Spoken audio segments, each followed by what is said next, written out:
Hello friends, welcome back to the new video. Today video title is guys, how can we set our default font size in our Motorola phone. Guys, you want to set guys your default font size, so guys you can set. And guys, now let's see how to set default font size in our Motorola phone. Guys, in this video guys, I am going to show you.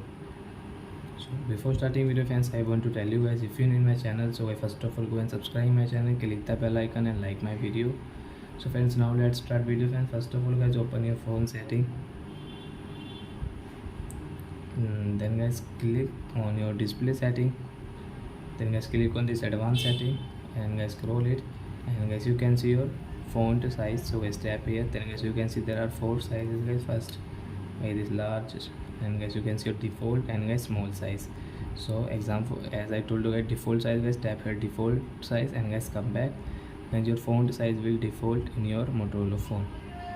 So like that guys, you can set your default font size, and guys, you can use your font size setting in your Motorola phone. So I hope friends you have understood. So that's it guys, thanks for watching. Bye bye friends. Before going guys, please go and like my video. Bye.